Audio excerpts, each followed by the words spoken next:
नमस्कार। ईश्वर का सिद्धांत, ईश्वर का यश बाबू हीरोज 1 से किया गया वादा एक पवित्र वादा है। लूका का समाचार 20 अध्याय 2 2930 वर्ष। मैं तुम्हें एक राज्य नियुक्त करता हूँ, जैसा मेरे पिता ने मुझे नियुक्त किया है, ताकि तुम मेरे राज्य में मेरी मेज पर खाओ पियो और इसराइल के 12 गोत्रों का न्याय करने के लिए सिंहासनों पर बैठो।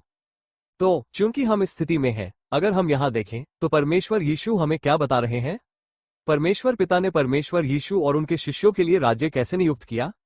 अगर हम परमेश्वर ईश्वरी को देखें तो वे पृथ्वी पर आए, उन्होंने एक साधारण बलिदान दिया, उन्हें क्रूस पर चढ़ाया गया, उन्होंने मृत्यु पर विजय प्राप्त की और तीसरे दिन जी उठे। उन्होंने कहा कि वे अपने पिता के दाहिने हाथ बैठेंगे, अर्थात परमेश्वर ने स्वयं उन्हें ये सभी आशीषें दी। उन्हें इतना उच्च पद प्राप्त हुआ कि वे अपने पिता के मंदिर में बैठकर उस राज्य पर शासन कर सकते थे।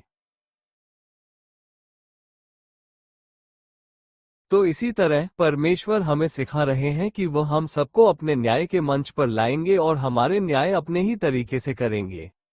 और वास्तव में क्या आप जानते हैं कि इसके लिए हमें क्या करना होगा? यदि हम प्रतिदिन उनके दिए हुए अंग्रेजी शब्दों का पालन करें, प्रतिदिन परमेश्वर से प्रार्थना करें और हमारे पास जो बाइबल है उसे पढ़ें, तो यही पर्याप्त है। यानी यदि हम उनके दिए हुए आज्ञाओं का पालन करें, हम पूरी शक्ति, पूरे बल और पूरे हृदय से उसकी उपासना करते हैं और आगे बढ़ते हैं। इसी प्रकार यदि हम दूसरों से उसी प्रकार प्रेम करें जैसे स्वयं से करते हैं, तो क्या आप जानते हैं कि आगे बढ़ने पर क्या होगा? हमें भी उसकी मेज पर उससे वो दूध प्राप्त होगा। कहते हैं कि ईश्वर हमें दूसरों का न्याय करने के पद पर बिठा रहा है, अर्थात संसार में ईश्वर के सिंहासन पर बैठकर स्वयं का न्याय करने का अधिकार दे रहा है। ये तो बहुत अच्छी बात है ना?